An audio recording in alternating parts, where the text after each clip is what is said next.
are a beginner and you're trying to figure out how to set up your YouTube space, let me show you. Okay, so I'm gonna show you guys an easy way to sit up here and set up your YouTube studio, because trust me, I've been there. I have overthought this process for so long, and it's very simple. So I'm gonna show you guys the way that I set mine up, because I've been getting a couple questions about my camera, what kind of lighting do I use, and so you know I'm not gonna gatekeep it. So let's get right into it.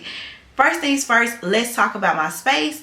I am literally filming in a little corner of a room. So this room right here is actually the room that I use when I have my t-shirt business, and I actually still have my t-shirt gear sitting right over there. Now, I'm gonna tell you the truth. I used to think that I used to have this full-blown big old studio for YouTube and all this production, lighting, and stuff. No. All you need is a little bit of space. If you can get yourself a clean background, baby, you are good to go. I got a couple little display boxes in the back of these cameras, and that's it. Oh yeah, and you can see my screen right here. But you do not have to overthink this spot. As long as you sit up here and have a little space, clean the background, then you can film your YouTube anywhere in your house. So let's jump right into one of the gears that I think that it was a good investment for me, and that is cameras. So I'm filming on my Sony ZV-E10. I love this camera hands down, especially for filming sit down videos. This is my go-to camera when it comes to filming YouTube. I got this camera about a year ago. I don't have an external mic. I'm just using it straight out the box. I don't know anything about no shutter speed, no exposure. All I know is the camera is on auto. So if you have been thinking about getting you a camera where you don't have to know all the fanciness of it, baby, this is that camera. All I did was put that little wig on top of it, and I'm talking to you guys. Now, I definitely do think that I am eventually going to sit up here and invest in a mic. So that's probably one of the things. So if you guys know anything about some good mics, link them below in the comments for me and let me know, because I definitely do think I'm going to give me one soon.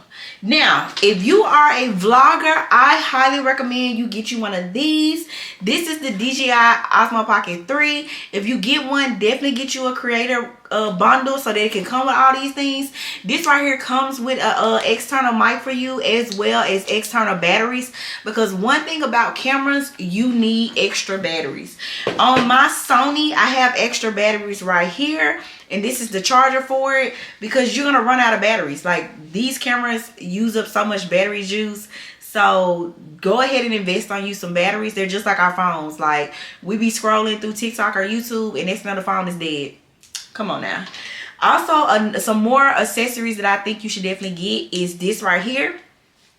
This is another accessory that is a must-have, especially if you have a camera, but you have to take the SD card out, and I just plug mine up to my iPad. I do all my editing on my iPad using CapCut. CapCut is going to be your best friend. If you're a beginner, you're new at this, CapCut can be your best friend, because it's super easy to sit up here and catch on, and you can literally throw a filter on CapCut with no issues. That's what I do. I don't do no color grading or anything like that. I throw on my filter. Boom, I'm good to go. I edit my whole video through CapCut. Now, another thing that I think is very great when it comes to investing in your products is you need a tripod. Tripods, oh my God, they are lifesavers. You can be able to get content of you, pictures of you, everything that you need without having to ask somebody else if you have a tripod. Let me show y'all my favorite one. This one right here is my favorite tripod. I actually use this tripod when I'm traveling. I just ordered me 2 more because I want to keep one in the car, one in here, and then one in my travel bag, because this bad boy is tall and it definitely comes in handy. I got this off of Amazon. All my products that I have, I'm definitely going to link them in the description below, so that way you guys can be able to check them out, and if you need to grab something, you can grab it from there. The other tripod that I have is the one that my camera is on. This tripod right here never leaves this room because it's very sturdy, and I like the way that I'm able to adjust it with my camera on it, and it's just too bulky for me to carry around. So it's definitely my pod only for my camera. So, but you can find tripods everywhere. I just say find one that you like and kind of work with it. I also have a handheld tripod. I love this tripod because it's so convenient, especially when you're vlogging. Now, this bracket up here doesn't come like this, but you can definitely buy it separately and put it on top of it, especially if you wanted to film multiple different ways at one time. So the lighting. Now the lighting is super important, because if you don't have good lighting in your house, then you know you're not gonna feel confident enough to film. And I know everybody tells you that you need to be filming with your outside light, but look, as you guys can see, I got a son, so the only time I really get to film and I work a 9 to 5 is at nighttime, and it's dark by 8-9 o'clock. So that's why I choose to film with a ring light, and my ring light is kind of diagonal towards me. I don't have it pointing directly at me, so I just have it kind of diagonal on me, because I actually found this off a YouTube video, and I was like, I like how they look. Let me try it. And so I've been filming like that ever since. I just recently upgraded the lighting behind me, and I got this studio light that changes different colors. It can change blue, pinks, yellow. I think, is it green? I don't know. It's a couple different colors that it does change into, and I definitely recommend this little studio light, because it definitely gave my videos like a little professional. So I like that. I like that. I like that.